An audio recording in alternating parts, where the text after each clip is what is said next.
그랬죠? 당신이 하늘에 있는 천주 또는 하나님의 형상대로 지음받은 한 자녀 형제자매라고 그래버렸습니다. 혁명적인 평등사상을 소개했죠. 그러니까 네 예비가 누구냐에 따라서 결정되던 때 네 예비가 아니라 하늘에 계신 아버지에 따라서 그 사람이 갖고 있는 가치와 인격을 갖고 평가되는 사회로 이 사회가 바뀌었다면 그거 기독교가 한 일입니다. 이 사회를 근대적인 평등 문화로 바꾸는데 결정적 기여한 게 기독교가 갖고 있던 힘이라는 거죠.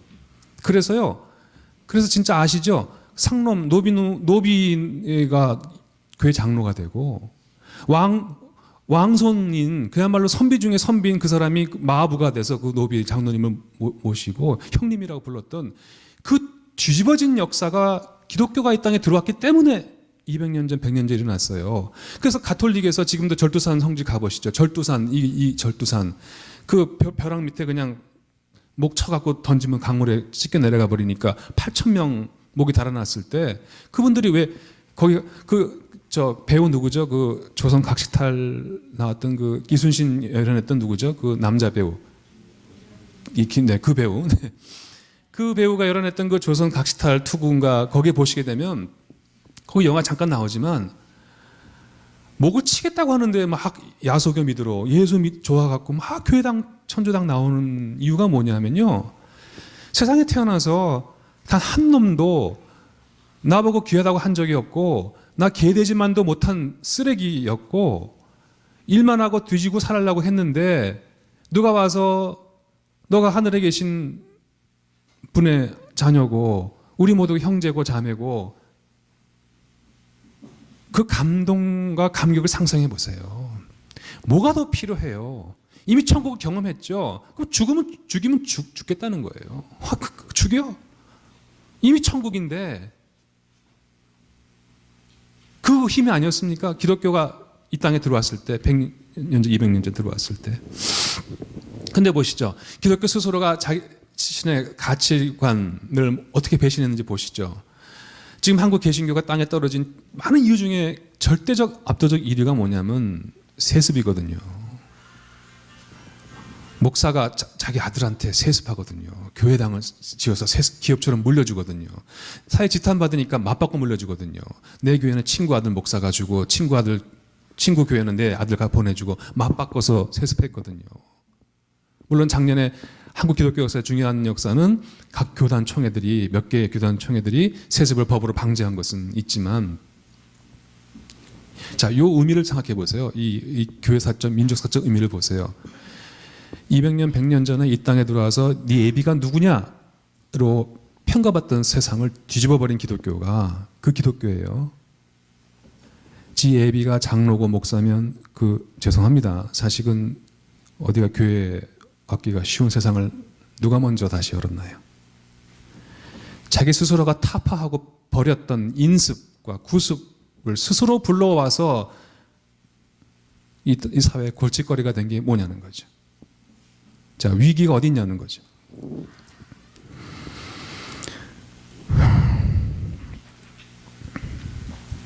저는 기독교적이기 때문에 비난받는 것은 영광이라고 생각합니다. 근데 기독교가 비기독교적이고 반기독교적이기 때문에 사람들한테 지탄받는 것은 부끄러워할 일이라고 생각합니다. 지금 기독교가 아니거든요. 기독교가 스스로를 배신했거든요. 이 땅에 교회가 자기 스스로에게 주어진 귀한 크리스천이라고 하는 이름과 복음의 가치 스스로가 상실하고 반대되는 삶을 살고 있거든요. 그래서 기독교가 개독교가 되고 목사가 먹사가 되는 참담한 상황이 벌어지고 있는 거거든요. 저는 그것이 새로운 100년을 시작하는 우리 YMCA에 있는 그 C, 100년 전 우리가 처음 시작할 때와 다른 상황 속에서 우리가 기독교라고 하는 정체성에 대해서 다시 생각해야 되는 그런 시기를 맞고 있다고 생각합니다.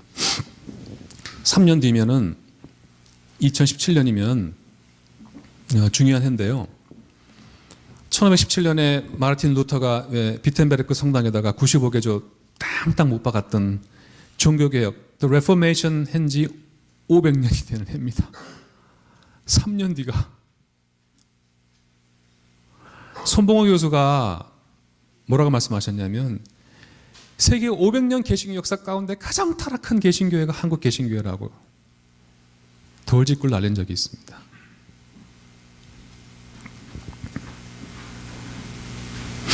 그러니까 우리가 만약 오늘 하늘을 우러러 한 점 부끄러움 없는 크리스찬이라면 저는 오늘 우리도 95개조 아마 950개 조항을 들고 아마 충현교회 정문에다가 사랑의 교회 정문에다가 소망교회 정문에다가 등등등등 교회에다가 못을 땅땅 박아서 치고 하는 그런 시대 예언자들이 필요한 시대라고 저는 생각을 합니다.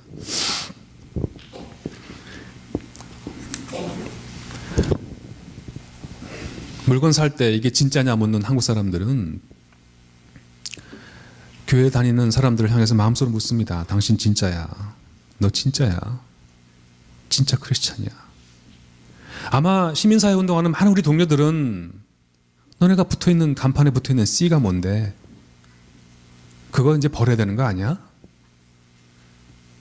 그거 오히려 그것 때문에 방해되는 거 아니야? 아니 그냥 겉으로만 내건 간판에 불과하고 속으로는 다 다른 거 아니야? 우리에게 묻고 있는 것 같습니다. 또 다른 100년을 시작하려면 우리는 우리에게 주어진, 저는 목적과 사업 맞는 사람으로 신학자로서 C에 집중해서 말씀드립니다. 우리에게 주어진 이 크리스천이라고 하는 이름의 가치와 이 정체성이 무엇인지 변하는 상황 속에서 오늘 우리 자신의 위기 속에서 정직하게 성찰하고 시대적인 변화 앞에 이것이 갖는 가치를 새롭게 얘기할 수 있는, 그것이 새로운 100년을 출발하기 위해서는 절실하다. 그런 말씀을 세 번째로 드리고 싶습니다. 네 번째로 제가 이제 그 길은 광야다라는 말씀으로 드리는 부분도 넘어가겠습니다. 이 말씀은 제가 한 주 전에 여기 한사 훈련 받으신 게 드린 말씀 같아요. 조금 더 축약해서 말씀드리겠습니다. 자, 그러면 이제 우리가 한 100년 이제 정리하고 100주년이라고 하는 게 이제 그 끝이 아니라 새로운 시작이지 않습니까? 또 다른 100년을 향해 나아갈 때 새롭게 우리 열정을 좀 소명의식을 갖춰보자 그런 생각인데, 그러면 뭐냐? 이 방법이 뭐냐? 새 출발의 방법이 뭐냐? 새로 출발하려고 해도 도대체 어디서 어떻게 시작해야 되는지 가끔 모를 때가 있지 않습니까? 저는 그래서 제가 이 광야라고 하는 얘기를 통해서 우리가 100년 전 이 땅에 기독교가 들어왔을 때 가졌던 그 혁명적인 평등 사상, 그 누룩과 같았던 아주 짠 소금과 같았던 세상을 뒤집어 버렸던 그 힘을 다시 우리가 갖기 위해서는 방법론적으로 광야로 가야 된다. 그 말씀을 제가 네 번째로 드리고 싶습니다. 우리가 세상이 갈수록 혼란스럽고 불확실하고 기독교의 가치는 땅에 떨어졌고 우리 운동이 말하자면 첫사랑의 감격을 많이 상실했잖아요. 첫사랑의 열정을 상실했잖아요. 요즘 제가 제 와이프한테 많이 혼나고 있어요. 제가 막 이제 서약서도 쓰라 그러고 이제 이제 이쯤 되면 이제 제가 이제 바깥에 일 때문에 막 정신이 없어갖고 그냥 제가 그냥 그대로 뭐 특별히 하지 않더라도 워낙 힘들고 바쁘니까 그냥 알아서 있어주기를 바라는데, 우리 와이프는 그래서 갔다 오면 눈 맞추고 오늘 무슨 일이 있었는지 다시 한번 서로 확인하고 하는 그런 것이 중요한데, 저는 바쁘다는 핑계로 내가 열심히 일한다는 핑계로 이제 그거 안 했더니 막 경고장 몇 번 날아오더니 제가 한 두세 번 쫓겨나서 찜질방 자고 나서 제가 정신을 차려갔고요. 그래갖고 지난주에는 제가 그냥 작년 11월 17일이 저희 결혼 23주년인데 제 딴에는 그 시간 낸다고 저는 자선을 베푸는 것처럼, 그래서 딱 집에 와서 차에 타시오. 그래갖고 저기 삼청동 있잖아요. 삼청동 거기 좋은 데 많잖아요. 딱 갔어요. 제가 뭐 먹은 줄 아세요? 우리가 수제비 먹고 왔어요. 삼청동 수제비 유명하지만 그럼 싫으면 싫다고 말하지. 좀 기대했나 봐요. 내심 그래도 결혼 23주년인데 이 남자가 저희는 한 번도 이벤트 안 하거든요. 왜냐하면 저희는 좀 남녀 평등 의식이 강해서 또 저희가 생일이 같아버려요. 생일이 같으니까 살다 보니까 서로 안 챙기더라고요. 서로 이렇게 안 챙겨버리다 보니까 버릇돼갖고 결혼기념일도 안 챙기다 보니까 그냥 그렇게 루틴하게 왔는데 드디어 삼청동 수제비 사건이 터져버려갖고서는 그때 제가 일주일 동안 쫓겨나서 문 닫고 번호 바꿔버리고 아이들한테도 아빠가 열지 말라고 그러고 엄마가 죽는 꼴 볼래? 문 열어주지 마 이래갖고 제가 못 들어가고 싹싹 빌리고 그래 부부라는 게 서로 매일매일 작지만 서로 살갗 마주치고 눈 마주치고 사랑하는 고맙다고 그렇게 하면서 한 그걸 제가 잃어버렸던 걸 제가 많이 반성을 했거든요. 제가 무슨 말씀 드려야 이 말씀 갑자기 제 고백이 갑자기 네? 첫사랑 감사합니다. 이게 정말 누구 말대로 개떡같이 말해도 찰떡같이 알아들으시니까 감사합니다. 첫사랑의 감격을 잃어버렸거든요. 우리가 처음 에큐메니칼의 이 기독교 시민사회 운동에 또는 기독교에 또는 신앙에도 들어왔을 때 그 감격 우리가 잃어버렸잖아요. 방법이 뭐냐는 거예요. 어떻게 회복하냐는 거죠. 우리 특히 기독교가 본래 가졌던 그 복음의 혁명적인 힘을 어떻게 회복할 것이냐 할 때 저는 광야다. 광야의 영성이다. 라는 말씀을 제 경험을 가지고 말씀드리고 싶은 거예요. 제가 성지순례라는 걸 다녀왔어요. 우리 이윤희 국장님 만나고 YMC 만났으면 제가 팔레스타인까지 가는 걸 갔다 왔을 텐데 그때는 모르고 그냥 이스라엘 쪽만 돌고 왔는데요. 갔다 와 사람들이 물어봐요. 그래 어디가 제일 좋았어? 제가 광야요 그랬어요. 사람들 어디? 아니 어디가 제일 좋았냐고. 광야요. 아니 예수님 탄생하신 데도 있고 골고다 언덕도 있고 십자가 그거 다 있는데 뭐가 저는 3번 물어봐도 생각해봐도 저한테 가장 인상적인 성지 중에 성지가 광야였어요. 저도 모르게 그랬어요. 왜 그랬을까? 아마 표면적인 이유는 그랬을 거예요. 가봤더니 이 또 교회가 찢겨갖고 이게 진짜 무덤이다, 이게 가짜다 서로 나뉘어 있고 그것이 싫어서 그런지도 모르겠어요. 근데 제가 광야가 그렇게 저한테 감동적이었던 이유가 그 이상이 있더라고요. 먼저 여러분 광야가 뭔지 한번 돌아보겠습니다. 광야 그냥 황야예요. 황무지예요. 1년에 거의 비가 오지 않죠. 성경에 보면 뭐 이리와 승냥이와 뭐 이런 것들이 머무는 그런 곳이죠. 그 사막 같은 곳이죠. 제가 성지에 있으면서 여러 광야를 쭉 다녔는데요. 정말 고독하고 침묵이고 사람이 살지 않고 낯설고 멀고 변두리고 변방이고 그게 광야였거든요. 근데 그 광야가 저한테 너무너무 좋았어요. 그 돌아와서 제가 다시 성경을 펴봤어요. 여러분 아시잖아요. 왜 같은 텍스트도 내 문제의식이 바뀌면 다시 보이는 거 아시죠? 역시 사람은 뭔가 간절함이 있어야 눈이 열리더라고요. 깨달음이라는 것도 그래 열리는 것 같아요. 그래서 왜 그랬을까 다시 봤어요. 정말 제가 성경을 처음부터 다 뒤져봤어요. 그 광야라고 하는 글자 나오는 거 다 뒤져봤어요. 구약 성경 한 280번, 신약에 한 135번 나오는 광야를 다 뒤져봤어요. 구절 봤어요. 그랬더니 눈에 비늘이 떨어지는 거예요. 광야, 윌더니스가 우리 인간들한테는 멀고 낯설고 고독한 죽음의 땅인데 성경에서는 하나님의 역사의 중심지인 거예요. 새 역사의 출발지인 거예요. 구약 가보겠습니다. 예를 들어 버릴게요. 여러분 왜 야곱이 잠 깨어 일어난 후 돌베개 베고 잔 데가 어딘 줄 아세요? 그게 이름 모를 광야예요. 광야에 가다가 잘 게 없으니까 세상에 돌로 베개 삼아 자는데 꿈속에 천사가 오르락내리락 하나 보고 나 복 줄래 안 줄래요? 저리가 딱 찼더니 이 환도뼈가 이게 어그러졌거든요. 근데도 가서 붙들고 달라고. 그래서 그 야곱이 얻은 이름이 뭐죠? 이스라엘, 하나님, 이스라 이겼다예요. 네가 이겼다. 그래 너 복 줄게. 그 잠에서 깨어나갖고 야곱 외친 소리가 뭐냐면 여기가 하늘의 문이고 하늘의 집이로다 그랬어요. 하늘의 집 베델이에요. 베델. 베틀레헴 할 때 베스 집이고 엘 하나님이거든요. 그게 광야였어요. 또 구약에서 예를 들면 혹시 모세 기억하시죠? 모세가 미디안 광야에 쫓겨났잖아요. 유배지였죠. 망명지였죠. 근데 기억하십니까? 떨기나무에서 하나님이 그를 만났을 때 신을 벗으라고 하셨잖아요. 왜 벗으라고 하셨죠? 너가 서 있는 땅은 거룩한 땅이 신을 벗으라고 하셨어요. 보세요.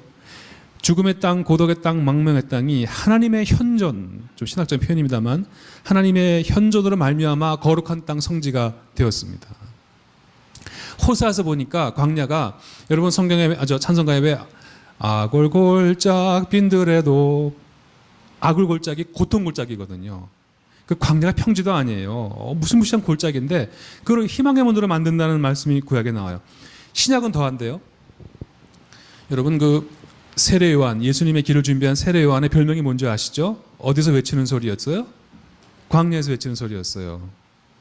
예수 그리스도의 구원의 길을 예배한 곳이 광야였어요. 예수님 공생애 3년 시작지가 어디죠? 성령의 이끌심으로 광야에 나가서 40일 동안 시험 받고 이기셨던 광야에서 시작했어요. 새로운 구원의 역사가 광야에서 시작했었어요. 뿐만 아닙니다. 바울 누군지 아시죠? 바울이 박해하다가 회심했죠. 회심하고 곡장 선교한 거 아니에요.